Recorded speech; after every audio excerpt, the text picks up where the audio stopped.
Em nome do Pai, do Filho e do Espírito Santo. Amém. Vem Espírito Santo nesse mês tão abençoado, nesse mês do Espírito Santo sobre nós. Criar em nós um coração que escute a palavra, criar em nós um coração que ame Jesus, criar em nós um coração que entenda o que a gente vai ler, mesmo sendo coisas tão difíceis, tão fortes, tão hediondas, que a gente não se assuste, mas que nós, pelo poder do Espírito Santo, sintamos que a gente não deve praticar certas coisas. Hoje a gente vai ver Juízes 20, o que aconteceu subsequentemente à tragédia do estupro da concubina do levita, feito pelos benjaminitas. Aquele povo, parecendo o povo de Sodoma e Gomorra, que queria estuprar, na verdade, o velho, o levita, a mulher, todo mundo. Então, aquele crime terrível e as consequências de um crime. Porque o salário do pecado é a morte. Vamos ver?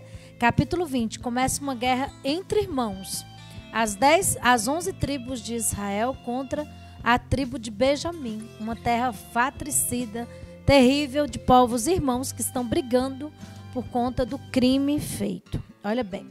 Movimentaram-se, pois, todos os israelitas, como um só homem. Juntou todo mundo, desde Dan até Bersabeia, e até a terra de Galaade, todo o território conquistado, todo mundo ficou enfurecido, indignado com o crime. E a assembleia reuniu-se diante do Senhor em Masfa.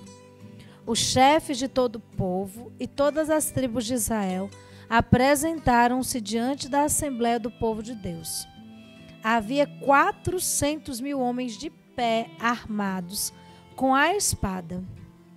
E os filhos de Benjamim souberam que os israelitas tinham subido a Masfa. Os israelitas disseram: dizei-nos de que modo se cometeu este crime. O levita, marido da mulher que foi morta, tomou a palavra. Eu cheguei a Gabaá de Benjamim, disse ele, com minha concubina para lhe passar a noite. Os homens de Gabaá, porém, amotinaram-se contra mim. Cercaram de noite a casa, querendo matar-me. Violentaram a minha concubina e ela morreu. Tomei então e cortei em pedaços e mandei distribuir por todo o território da herança de Israel, porque cometeram uma atrocidade, uma infâmia em Israel. Vós todos, ó israelitas, que aqui estáis, dai o vosso parecer e tomai uma decisão. Então o levita conta como aconteceu o crime, como foi que Benjamim, Gabaá, fez tal atrocidade com a sua família. Levantou-se então todo o povo como um só homem, dizendo: ninguém dentre nós irá à sua tenda, e ninguém voltará à sua casa. Eis o que agora vamos fazer a Gabaá. Lancemos sorte contra ela. Tomemos dentre todas as tribos de Israel 10 homens de cada 100, 100 de cada 1.000 e 1.000 de cada 10.000, que irão procurar víveres para o abastecimento do povo. É preciso, quando eles voltarem, tratarmos a Gabaá de Benjamim como ela merece pela infâmia que cometeu em Israel. Assim se coligou contra a cidade todo Israel como se fora um só homem. Mandaram mensageiro a todas as famílias de Benjamim para que lhe dissessem: que maldade é essa que se cometeu no meio de vós?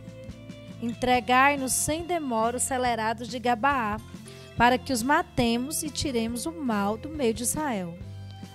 Mas os benjaminitas não quiseram dar ouvido aos seus irmãos israelitas. Juntaram-se em Gabaá todas as suas cidades para combater contra os israelitas. Contaram-se naquele dia os benjaminitas que acorreram de todas as cidades, 26.000 homens, armados de espadas, sem contar os habitantes de Gabaá, que eram 700 homens de escol. Entre todo esse povo havia 700 homens de escol que não se serviam da mão direita, e todos capazes de atirar pedras com funda no cabelo, sem errar o alvo.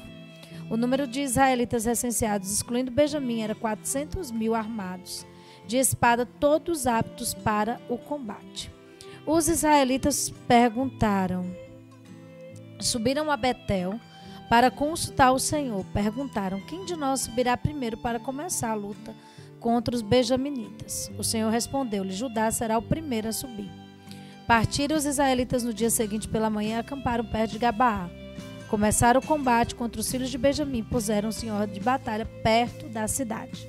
Então, aqui até o 20 nós estamos lendo para vocês entenderem um pouquinho. Então, o crime hediondo, as partes da mulher foram para todas as tribos se juntaram e falaram, vamos tomar uma providência. Aí a primeira providência foi falar assim, olha, vamos chamar as famílias dos benjaminitas que não estão envolvidos nesse crime atroz, foi o pessoal de Gabaá, das 700 famílias de lá, que fez esse crime, então nós vamos chamar todas as outras famílias e vamos dizer, olha, gente, quem são os danadinhos, os terríveis, os miseráveis, que cometeram estupro, que abusaram da mulher dessa forma tão hedionda, tão terrível, pelo amor de Deus, que violentaram, que quiseram matar, que foram cruéis, infames e todas essas palavras maravilhosas contra os benjaminitas. Aí mandaram o recadinho para o chefe, só que os benjaminitas, ao invés de se arrepender, falaram, ó, tá aqui os infames, está aqui o povo que fez essa atrocidade completa, vamos exterminar do nosso meio, tirar o mal, como mandava a lei de Moisés, extermina quem fez o mal, para que o acampamento, o povo de Deus, continue na bênção e na graça. Só que aí o que aconteceu? Os benjaminitas se juntaram e falaram, de jeito nenhum, nós não vamos entregar os de Gabá. Tá tranquilo. Eles começaram a naturalizar o crime, a naturalizar a coisa errada. E, gente, vou dizer a vocês, tá muito parecido com a nossa sociedade de hoje. Nós estamos naturalizando o crime, nós estamos naturalizando as coisas feias, as coisas erradas, nós estamos naturalizando os comportamentos hediondos, o desamor contra as pessoas, a gente está naturalizando como se fosse uma coisa normal, corriqueira. Não é verdade? Nós não podemos. A nossa moral, a nossa constituição, as nossas coisas enquanto pessoas humanas estão sendo naturalizadas para o que é errado. E quando a gente começa a fazer o certo, quando a gente começa a ser livre, a fazer o bem, o justo e o nobre, parece que a gente está errado, a gente começa a ser perseguido. Não é verdade? Quando a gente começa a fazer o que é verdadeiro, o que é bonito, o que corresponde à nossa identidade de pessoas, de filhos de Deus, de amados e eleitos, a gente começa a parecer que a gente está errado.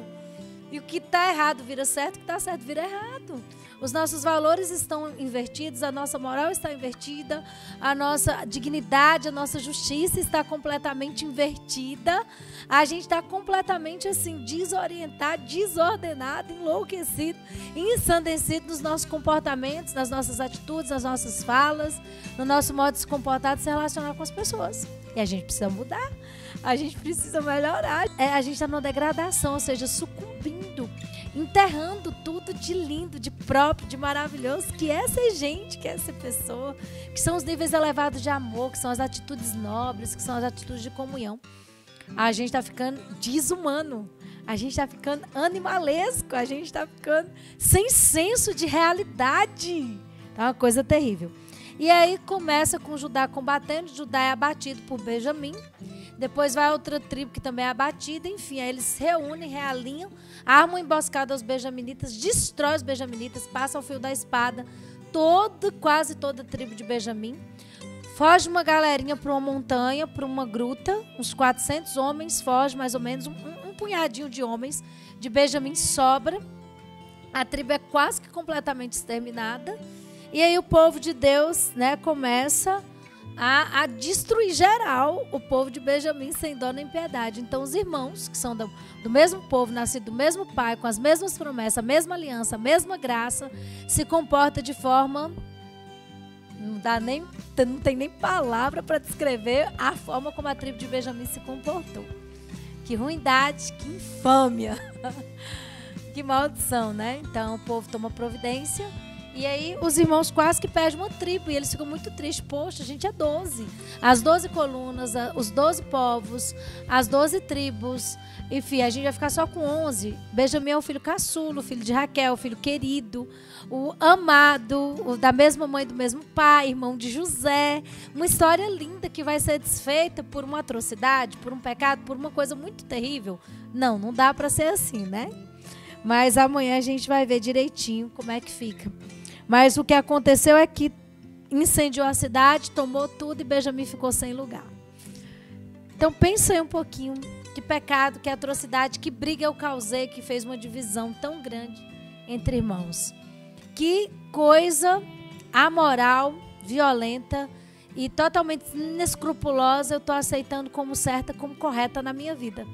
Pensa aí, o que a gente está fazendo, o que de valores desumanos e totalmente errados, eu e você começamos a adequar e achar normal, achar que está certo, achar que está correto, achar que está tudo bem, que a gente começou a achar que está tudo certinho, como os benjaminitas. Coloca aí para mim, para que a gente peça o Espírito Santo para nos dar de novo uma consciência desperta, para nos dar de novo um coração que ame, para nos dar de novo um coração que não usa de violência, mas que usa sempre de amor, de caridade, de comunhão, de fraternidade, não de desunião, de visão e de valores sórdidos e amorais. Deus nos abençoe, Deus nos ajude a sermos fiéis.